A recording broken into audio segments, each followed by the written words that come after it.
In this week, we are touching the guidance markings of the road marking series. Okay, so the first one that we've got is the lanes lines. This we've touched again in the first video. So if you've not checked it out, please check out the rest of the videos on the channel.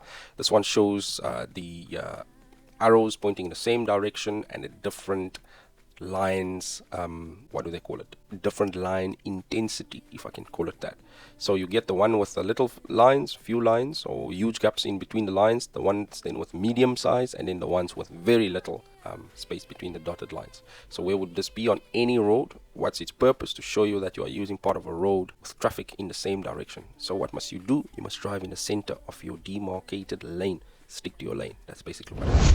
The next one, we've got the guidelines. These ones, you find them at intersections. What's the purpose? It's to actually guide you to follow the correct route in the intersection. So most cases there's double lines actually cornering or turning, so you need to stick into your lane according to these guidelines, so that when you turn, you actually turn into your correct lane and you do not turn into the other lane that's also turning next to you. So that's why there's guidelines.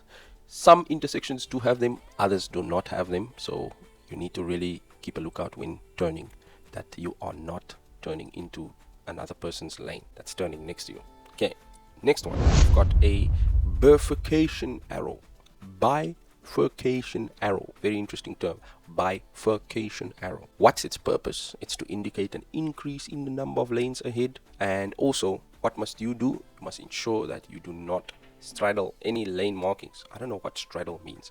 What does straddle means? What does it mean? Straddle, that you should not straddle any lane marking. If you know what straddle means, drop that in the comment. Let's learn together. We are teaching one another how to do things. Okay, so straddle means ...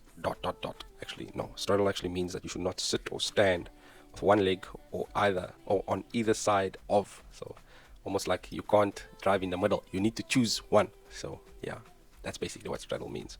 Okay, next one is a one arrow pointing in one direction and a double arrow. What are those for? Firstly, those are called information arrows. They guide you. What are they for? They are to indicate the direction you may drive in a lane on a road. What must you do as a driver? You must follow the guidance of those arrows, unless you've been advised by a traffic officer to do a different turn or follow different direction.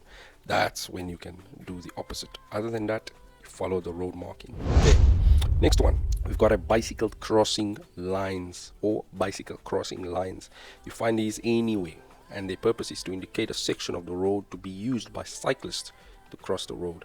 So we got the pedestrian crossing, we've also got the bicycle crossing lines. Okay, so your point on this is that you should look out for cyclists that's crossing. Okay, next up, we've got a bicycle road marking, a aeroplane road marking, a wheelchair user road marking, and we've got a diamond there as well. So what are these all for?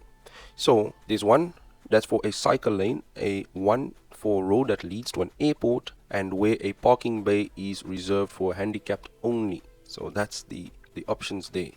So that diamond one, it does not actually explain what it's for, but if you know what it's for, please drop it in a comment. So what's the purpose of these signs? It's basically additional markings with standard signs and markings to inform you that an area is reserved for a specific group or that a road is leading to a specific destination. That's basically its purpose. Remember, these are road markings. It's not road signs, but road markings. It's on the ground. It's painted on the floor.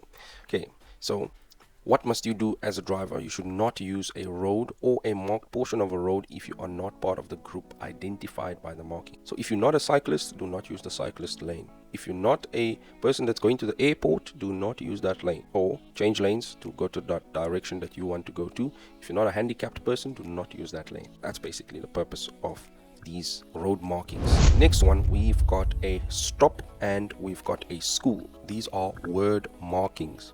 What's the purpose? It's to supply you with additional information.